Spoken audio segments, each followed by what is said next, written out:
Today, I'll be discussing how libraries got started and if they still play a useful role in society. The modern library emerged in the 19th century, but libraries have ancient origins. It's difficult to determine what the first library was.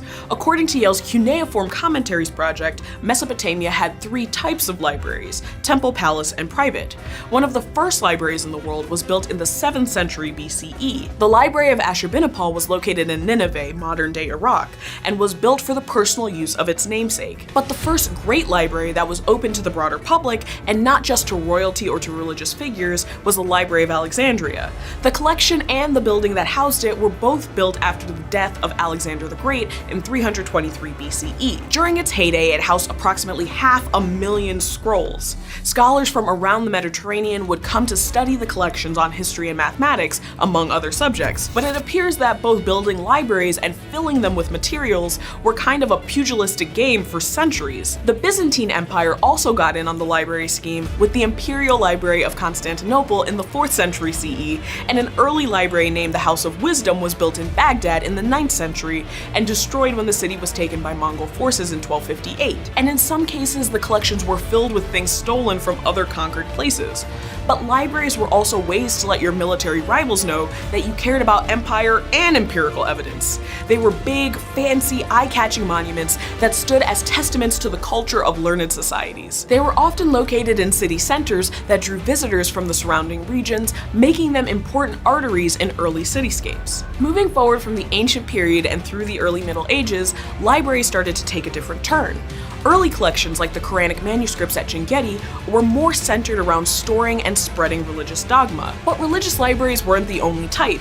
The world's oldest library still in existence, the library at Al-Qarawiyyin University in Morocco, which opened in 859 CE, isn't a religious collection but a scholarly one. Then there was a middle ground like the Vatican Library, founded in Vatican City in 1475 CE.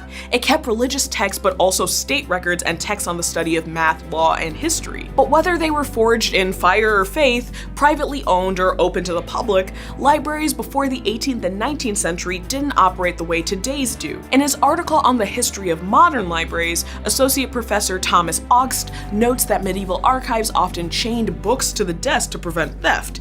In fact, most libraries before the emergence of the modern library didn't allow books to be circulated or to be taken home by patrons. Augst notes that this changed, at least in the American colonies, when Benjamin Franklin and a group of citizens decided to form the Library Company of Philadelphia. In the early 18th century, they began operating the library like joint stock companies, whose members agreed to pool resources for their mutual benefit.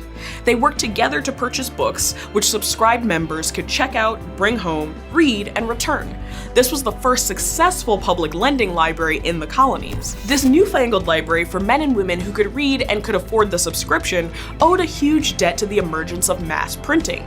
Because those medieval archivists weren't just grumps who liked to chain stuff to death. The costs of producing a book and maintaining it were prohibitively high, and since many of the volumes were challenging or impossible to replace, early libraries also served as guardians of important books. But as mass printing started to pick up steam in the 18th century, and especially in the 19th century, it suddenly became possible to have multiple copies of the same book and to lend those copies out. As Augst also notes, libraries have evolved in their social functions to accommodate the forms and shapes that information storage has taken at different points in time. UK Parliament passed the Museums Act in 1845 and the Public Libraries Act in 1850, and under these laws, several public libraries were established.